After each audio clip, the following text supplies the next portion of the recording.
À la une de l'actualité, la piétonisation d'une partie du cours Charlemagne bientôt pérenne. Les écologistes tirent un bilan plutôt positif des 7 premiers mois d'expérimentation, même s'ils constatent que des aménagements doivent encore être faits, notamment pour une meilleure cohabitation entre les scooters, les vélos et les piétons. Le procès de Karim Benzema s'ouvre demain au tribunal judiciaire de Versailles. Le Lyonnais est soupçonné de complicité, de tentative de chantage dans l'affaire de la sextape de Mathieu Valbuena. Il risque jusqu'à 5 ans de prison et 75 000 € d'amende. La ville de Lyon recherche du personnel pour s'occuper des enfants. 40 postes d'auxiliaires de puériculture sont à pourvoir. Même constat dans les centres sociaux. Il n'y a pas assez d'animateurs alors que les vacances de la Toussaint débutent ce vendredi soir. Appréciée par certains, décriée par d'autres, la piétonisation d'une partie du cours Charlemagne ne laisse personne indifférent. Depuis fin mars, les voitures ne peuvent plus circuler au niveau du centre commercial de la Confluence. Et pour les écologistes, le bilan est plutôt positif, même s'il faut encore effectuer quelques aménagements. Mélanie Ferreira et Lauriane Pellao. Sur les bords du cours Charlemagne, devant le centre commercial, la pause au soleil se fait depuis quelques mois sans bruit de voiture et les riverains y ont plutôt pris goût. C'est plutôt agréable, moi je prends le tramway en plus, donc il y a moins de bouchons, il avance tout de suite et pour se promener aussi c'est sympathique. Oui, je trouve ça bien parce qu'il faut privilégier les piétons plutôt que les voitures. Donc je suis pour. Dans un questionnaire auquel ont répondu un peu plus de 400 riverains, seulement 11% des personnes interrogées souhaiteraient revenir en arrière avec un retour de la voiture. Le bilan de cette expérimentation est donc positif, mais il y a quand même des choses à améliorer, à commencer par la cohabitation cycliste-piéton. Les vélos et les trottinettes ont tendance à s'approprier le trottoir, donc il faudrait que les gens apprennent à vivre ensemble sur un trottoir. Voilà. L'autre point noir, c'est aussi le passage de ces scooters interdits en théorie, un problème sur lequel planche la municipalité. On mène des opérations avec la police municipale et la police nationale pour être présents et pour verbaliser effectivement les scooters de livraison. Et puis je suis en lien aussi avec un certain nombre de plateformes de livraison dont je tairai le nom pour justement les responsabiliser aussi face à la circulation de leurs livreurs dans les zones piétonnes en particulier. Cette portion du cours Charlemagne restera donc bien piétonne et la mairie prévoit aussi de la végétaliser encore davantage. Vous allez très certainement les apercevoir très prochainement dans les rues de la métropole. Des vélos tout verts et 100% reconditionnés. La métropole va en mettre 10 000 à disposition des jeunes de 18 à 25 ans. Alors si vous êtes boursier ou en parcours d'insertion, vous pourrez louer gratuitement l'un de ces vélos pour une durée de 3, 6, 9 ou 12 mois renouvelable. Le service va commencer le 8 novembre prochain. Et pour vous inscrire, il vous suffit de vous rendre sur le site freevelove.grandlyon.com. Ça maille plusieurs choses, les mobilités, le social et l'insertion, l'économie circulaire. Donc c'est vraiment un dispositif novateur dont on peut être très fier. Ces dispositifs d'insertion créent de l'emploi et la réparation de vélos peut permettre à des gens de retrouver de l'emploi. Et donc c'est aussi une façon pour nous de participer à répondre à des besoins d'entreprise dans les années qui viennent et naturellement à des personnes très éloignées de l'emploi, de leur donner une chance pour en trouver. C'est la première ligne à grande vitesse en France. Le TGV reliant Paris à Lyon a été inauguré il y a 40 ans déjà.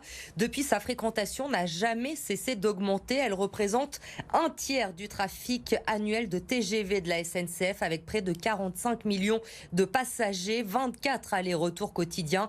Et dès le début de l'année prochaine, l'ensemble des rames va être rénové pour plus de confort et de capacité. Ces nouvelles rames Océane sont déjà plus capacitaires. Il y a plus de place. Il y a 10% de place en plus. En particulier, grâce au réaménagement, il y a moins de places 4x4, il y a plus de places seules ou 2x2, ce qui est une demande de nos clients. Paris-Lyon est une relation particulière, une relation un peu phare de TGV. Et donc, ça fait plusieurs années qu'on innove sur cette relation. Il y a 5 ans, c'était le Wi-Fi qu'on mettait en place. Ensuite, nous avons installé le service de propreté à bord et nous avons innové comme ça en permanence et nous continuons. Et évidemment, le marché s'ouvre, mais l'intérêt de tous, c'est qu'en fait, nous attirions plus de voyageurs sur le train. Nous vous en parlions hier soir. Céline, cette orthophoniste de Francheville, a cessé sa grève de la faim aujourd'hui. Hier matin, elle s'était installée devant la caisse primaire d'assurance maladie du Rhône car elle ne pouvait plus exercer. Elle ne peut pas se faire vacciner en raison de contre-indications médicales. La CPAM a fait remonter son dossier et finalement, elle a pu obtenir aujourd'hui un pass sanitaire définitif.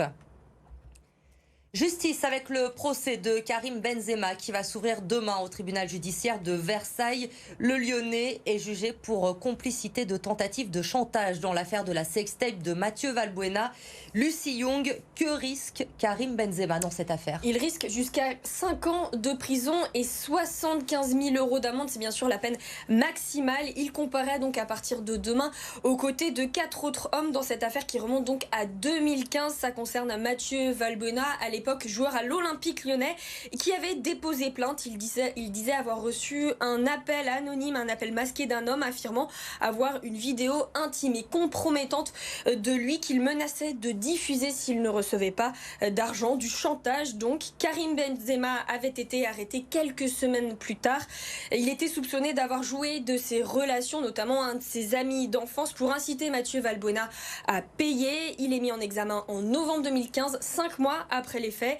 Le procès de cette affaire commence donc demain, mercredi, 6 ans après les faits, et doit durer jusqu'à vendredi. Mais aucune décision ne sera prise d'ici la fin de la semaine. Et parmi les proches de l'attaquant du Real Madrid, c'est surtout un sentiment de ras-le-bol qui domine. Écoutez d'ailleurs son ancien agent Karim Djaziri. Il était hier soir dans l'after-foot d'RMC. Il n'y aura pas de condamnation cette semaine-là. Beaucoup de gens attendent qu'il y ait une condamnation. Il n'y aura pas de condamnation, ce sera mis en délibéré.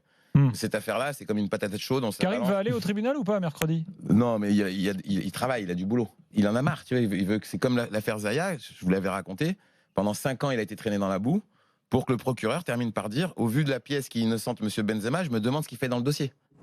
Karim Benzema qui ne devrait donc pas assister au procès demain à Versailles. Il sera représenté par ses 2 avocats. Mathieu Valbuena, en revanche, devrait lui être présent demain à Versailles. Merci Lucie pour ces précisions. Début du procès donc demain à Versailles.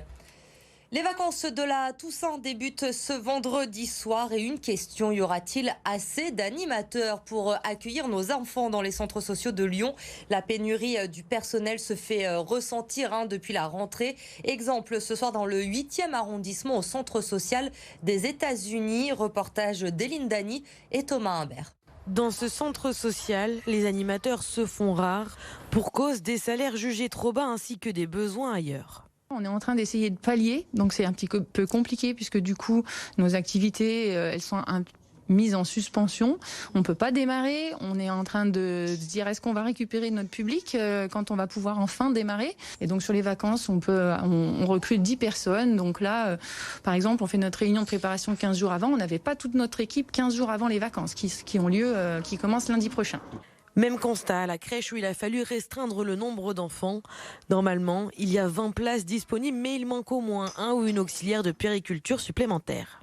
Un adulte pour 6 enfants, c'est vraiment le minimum pour accueillir les enfants dans les conditions de santé et de sécurité qu'on juge nécessaires à leur épanouissement et à leur bien-être. Depuis plus d'1 an, on ne tourne pas au maximum de nos capacités pour une raison simple, c'est que nous n'arrivons pas à recruter le nombre de professionnels dont nous avons besoin.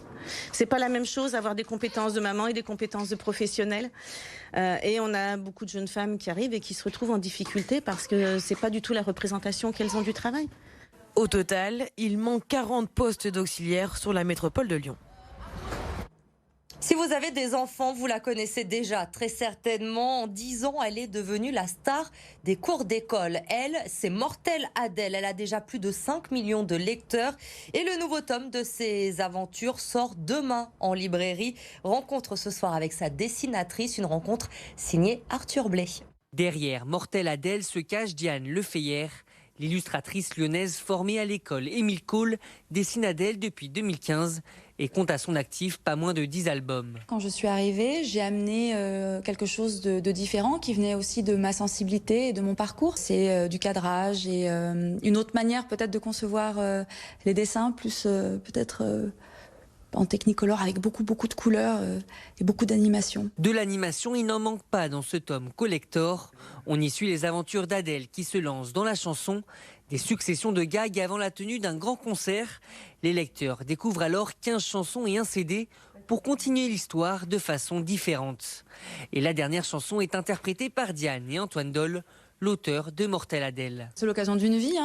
Moi, des disques, j'en ferai pas tous les ans. Donc, c'était l'occasion inespérée pour moi de chanter. Moi, j'ai toujours eu envie de chanter. J'ai une maman qui chante très bien.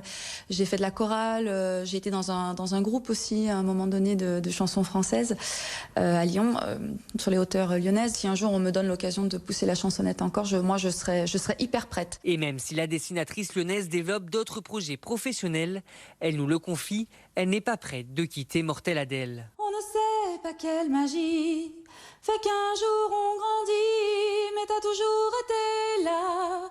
La vie c'est mortel avec toi.